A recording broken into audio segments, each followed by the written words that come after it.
Hindi lang isa kundi dalawang P-pop groups ang kumakatawan para sa bandera ng Pilipinas ngayong SEC o Series M Sena Awards 2026 sa bansang Brazil. Ito ay dahil kapwa pasok sa kategoryang International Group of the Year at Album of the Year ang SB19 at ang girl group na BINI. Para sa grupo International do Anyo category ay katapat ng dalawang bandera natin ang mga bigatin tulad ng Katseye, Blackpink, BTS, LE SSERAFIM at Monsta X, habang sa Album of the Year naman, makakatapat ng Wakas at Simula ng SB19 at Flames ng BINI, ang Deadline ng Blackpink, Arirang ng BTS, Life of a Showgirl ni Taylor Swift, Unfold ng Monsta X, Swag ni Justin Bieber, at Lux ni Rosalia. Umarangkada na din nito lamang nagdaang weekend ang official voting period na magtatagal ng isang buwan hanggang katapusan ng Mayo.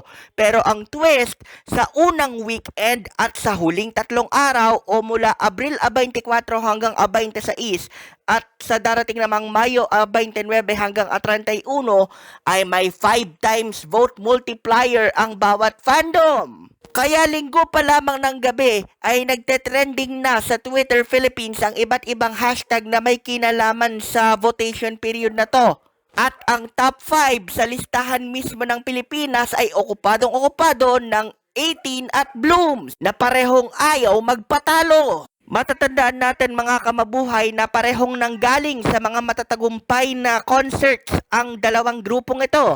Katulad ng Wakas at Simula The Trilogy concert ng SB19 noong Abril 18 sa SMDC Festival Grounds ng Parañaque na dinagsa ng halos 100,000 katao, habang ang BINI naman ay kumatawan para sa Pilipinas nito lamang nagdaang Coachella. Ang botohan para sa Grupo International do Anyo o International Group of the Year at Album o EP International do Anyo o International Album of the Year ay pwedeng pagbotohan sa pamamagitan ng Twitter at ng mismong official website ng Series M Sena.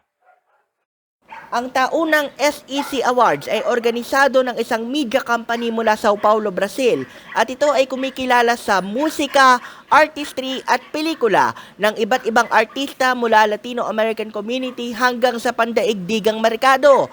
Kaya hindi nakataka-taka na nakakapasok maski ang SB19 at BINI sa isang Latino American award giving body tulad nito. At para sa konteksto mga kamabuhay, matatandaan din natin na back-to-back na ang International Group of the Year Awards na nakuha ng SB19 mula 2024 hanggang nito lamang nagdaang taon.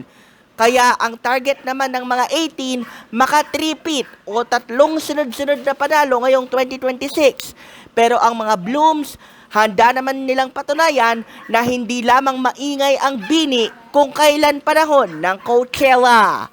Yan, itong balita mula sa Mabuhay Radio Japan Worldwide. Sa bawat oras, bawat himig, nananatili kaming walang takot, walang pinapaboran. Ito, ang Sanbat sa Patrol No. 2 Stephen Saraspe Perez. Nagulat sa larangan ng SB19 dito sa ating Batangas Bureau.